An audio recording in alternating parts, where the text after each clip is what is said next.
He looked her in the eyes and said, "I don't shake hands with staff." What he didn't know?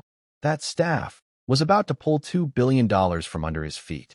Amara Daniels entered the glossy glass tower with quiet confidence.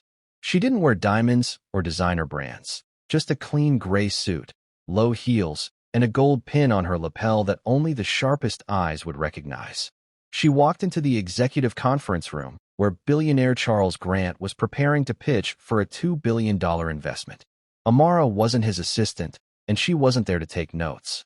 She was the lead investment officer of one of the most powerful funding groups in the country, a quiet giant behind dozens of tech empires. As she extended her hand to greet Charles, he looked her up and down with a half-smile and said, "I don't shake hands with staff."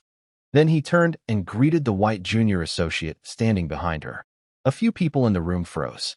Some looked down awkwardly, but Amara didn't flinch. She slowly withdrew her hand, nodded politely, and took her seat without a word. Inside, she wasn't angry. She was steady. She had seen this before. She knew how men like Charles measured power by appearance, by assumption, by skin. What he didn't realize was that he had just dismissed the very person who held the key to his deal. She watched him talk, watched him brag about projections and global reach, but none of it mattered now. This wasn't just about numbers. It was about how he treated people when he thought no one important was watching. Amara took out her tablet, opened the deal folder, and began her review. With one difference. She already knew the answer. Charles had shaken hands with everyone in the room, except the one person who could make his empire grow or disappear. Amara sat through the presentation with a composed expression, her face unreadable.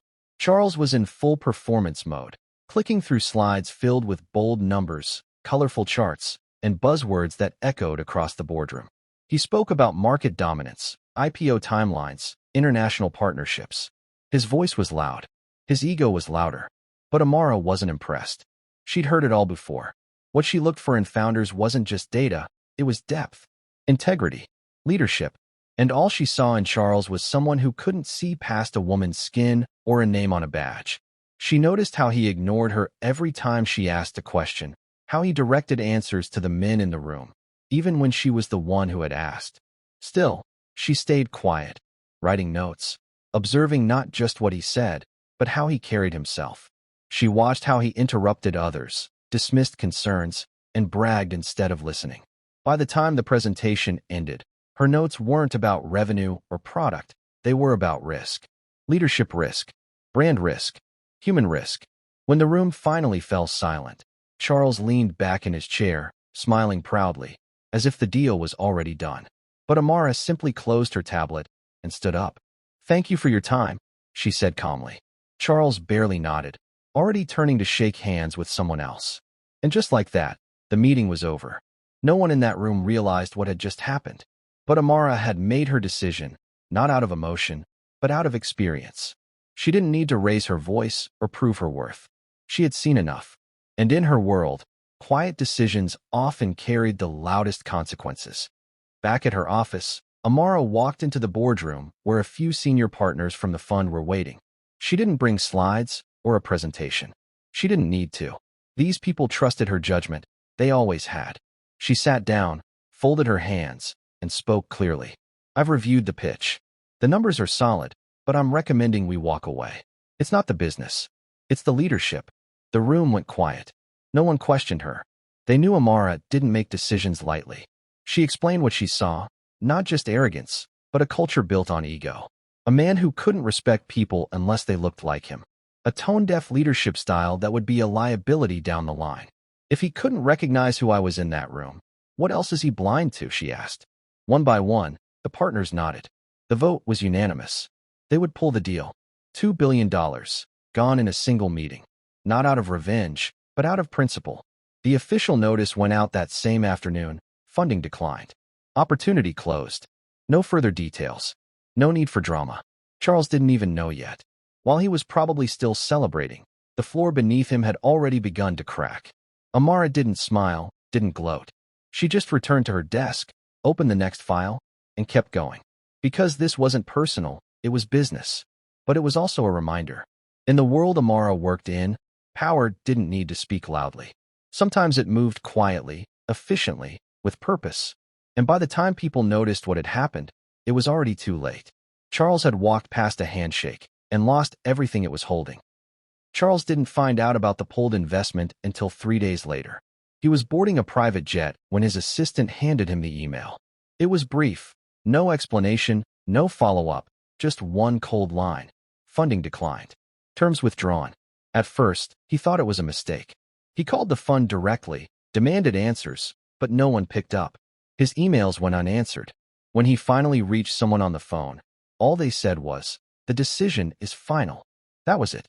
Charles was stunned. The $2 billion deal he had already announced, already counted on, already used to charm future investors, was gone. Word traveled fast. Within days, other investors grew nervous. Competitors smelled weakness. Some insiders started whispering about what had really happened in that boardroom. People began connecting the dots about the woman he had ignored, the one he assumed was staff. Rumors spread that she had made the call, and suddenly, everyone remembered her name, Amara Daniels.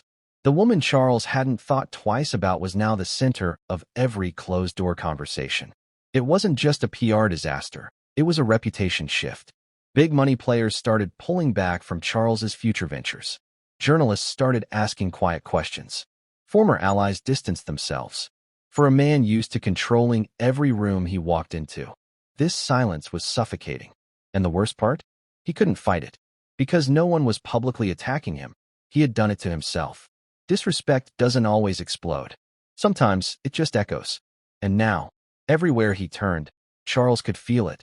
That moment he dismissed someone who held the keys. He thought she was just staff. But that moment at the handshake? That was the exact second his empire began to crack. Weeks later, Amara Daniels stepped onto the main stage at a global tech leadership summit. Cameras flashed. Industry giants sat in the front row, and thousands of eyes turned to her. She wore the same calm expression she had during that infamous meeting. No bitterness, no ego, just presence. She spoke about leadership, investment ethics, and the power of values over valuation. No names were mentioned, but everyone in the room knew what had happened. In this industry, she said, people love to talk about disruption. But real disruption begins with how we treat each other, especially when we think no one is watching. The room was still. Every word landed like a pin drop. In the back, Charles sat silently, invited by the summit before the fallout. He didn't clap. Couldn't. He just watched the woman he once ignored command the stage he used to own. Amara didn't look at him. She didn't need to. Her voice carried further than any handshake ever could. After the event, a group of young women, some in suits, some in hijabs, gathered around her. They didn't ask for autographs. They just said thank you. Because they saw in her what so many had been waiting to see for years. A woman who didn't just make space. She protected it. Amara later declined 3 TV interviews and went straight back to work. She didn't want fame. She wanted change. And quietly, she started building a new fund, one that would back leaders others might overlook. People of color, women, immigrants, dreamers. She knew the world wouldn't change overnight, but it had already begun. Because of one moment, one room, and one decision. When he refused to shake her hand, he thought she was beneath him. But Amara wasn't reaching for his approval. She was offering him a chance, one he never got back. The next morning, the branch opened its doors under new leadership. A fresh-faced interim manager greeted customers warmly, and the staff that remained carried themselves with a mix of relief and renewed purpose. The toxic energy that had once lingered in the air was gone, replaced by a quiet hum of productivity. Angela arrived shortly after opening, this time not as a customer, but as the official regional director overseeing multiple branches. Her heels clicked against the polished floor as every head in the room turned toward her. The few who had disrespected her days earlier were no longer there, replaced by professionals who valued every person who walked through the door.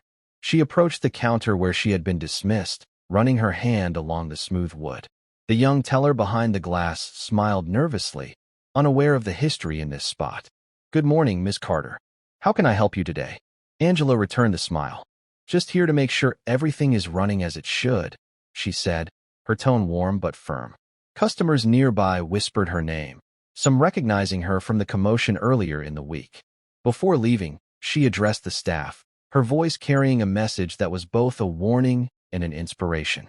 Never underestimate the person standing in front of you. Kindness costs nothing, but arrogance can cost everything. As she stepped outside into the bright morning sun, she paused to watch the steady stream of customers entering the branch. The same building that had once shut its doors on her now operated under her command. With one last glance, Angela walked away, her head high, knowing she hadn't just changed a branch. She'd set an example for the entire company. The door closed behind her, but her impact was only just beginning. If you enjoyed this story, don't forget to like, share, and leave your thoughts in the comments. Subscribe now for more powerful and inspiring stories every week.